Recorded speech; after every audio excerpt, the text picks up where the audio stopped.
Sunod na palabas ay rated PG. Buntis si Juday! Isang mahalagang anunsyo ang mismong kinumpirma ni Judy Ann Santos sa isang phone patch interview sa Itbulaga kahapon. Mga kaibigan na bullseye po! Ito po ang unang ginagawa ng aming baby. 2 months and 4 days na po nagdadalang tao ang aking misis sa Virginia. Ako hindi ako makapaniwala kay David.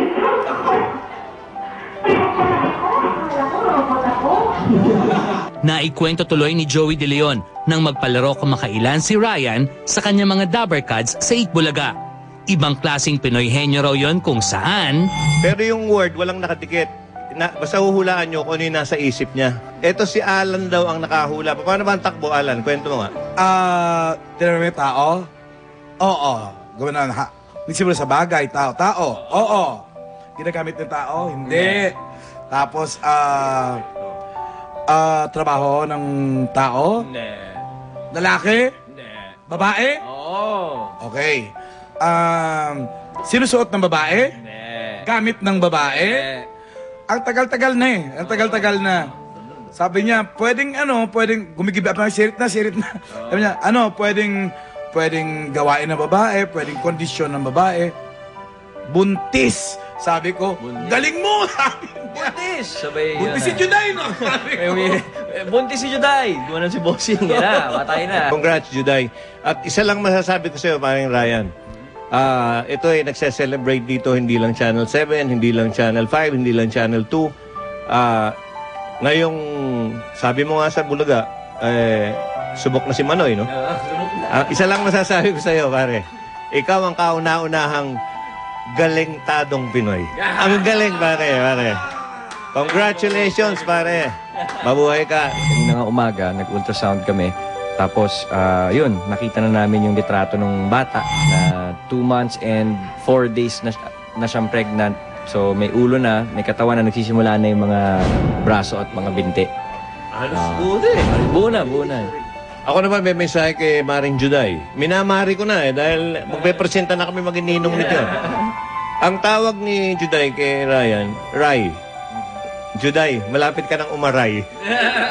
Now more than 2 months pregnant, naglilihi na ba si Juday? Hindi naman siya maselan maglihi. Meron lang siyang hindi makain dahil yung amoy medyo iniiwasan niya. Pero like yung fish, dati mahilig siya sa fish, hindi niya makain dahil pag malansa. Pag kumakain, nakikihati siya sa pagkain ko or ako nakikihati sa pagkain niya, instant yun, 30 minutes, makakatulog ako. Parang ganun yata pag, di ba, nag-share ka ng inumin or pagkain with the pregnant woman, di ba? Parang ganun yung nangyayari. Siyempre agad ding ibinalita ni Juday ang kanyang pagbubuntis sa kanyang mommy Carol. Tinawagan niya ako, tapos sabi niya, nasan ka ba? Sabi ko, nandito sa Batangas. May TV ba dyan? Sabi ko, bakit? Kasi i-announce ni Ryan, saka ipakikita yung ultrasound na picture ng mga bata. Sabi ko, naku, sayang. Sabi ko, yan, hindi ko siyempre, wala naman TV doon sa pinuntahan namin. Tapos yun, tuwang-tuwa ang buhay. Diyos ko, my God. It's an answered prayer. Wala rin daw mapagsidla ng tuwa ang anak ni Ryan at Juday na si Johan. Yes, Johan's very excited. Siya actually pinag-a-announce namin sa mga friends and family namin. Hati naman ang magbiyan ng mommy Carol at Ryan sa kung aling kasarian ng bata ang nais nila. Kasi masyado na kaming maraming biyayang nakukuha sa Diyos na hindi na namin hihingin pa yun. Kung ano yung bigay niya, pusa. So kahit ano, masaya kami. Lalaki, syempre. Gusto niyo po lalaki? Para maging complete kasi may girl na sila.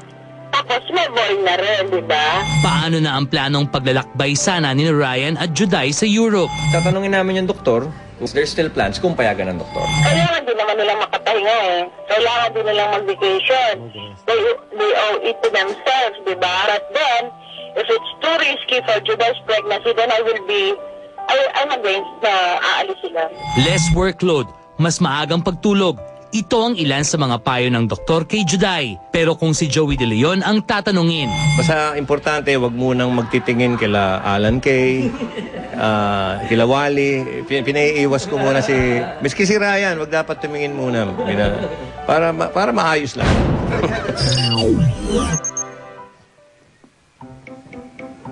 Okay, congratulations kay Juday at saka kay Ryan. Okay, we're so happy for you. Pero let's pray for a safe pregnancy kasi it's still a long journey, no? Should be careful. Oh, 7 mag-ingat. months to go pa, di ba? Okay, at sa aming The Who, eto na. Hunky na delicious, pero hindi ho ako yon. Pero may peace yung obvious. Bago ko sila kikilalanin, happy birthday muna kay Jolo Bautista, kay Rayleigh of Anaheim Luxury Inn, kapatid ni Jenny Napoles at Luxury. kay Luxury. Luxury. At mami ni Bambi Pentes, happy birthday. At narito na Kilalanin aming sila sa aming The Who. The Who. Subject, Hunky Dictus. Dahong hunky na ito na nagiging addictus raw sa bawal na drugs. Ang kwento, from being a gym buff, ay nagiging humpak at haggard ang budas ni Hunky. Dictionary! Hi! Bodash, meaning katawan. Body, karada. Bodash, ray. Hi! May nakasitesong raw kay Hunky na kamit ang isang kilalang dealer ng bad na drugs. Noong unang araw ay ayaw pang pagbentahan ng anik si Hunky dahil workout ang dealer na informant si Hunky. Pero super name drop ito ng mga kajaming na niya kaya napaniwala si dealer na client nga lang si Hunky. Success! Daho si Hunky, may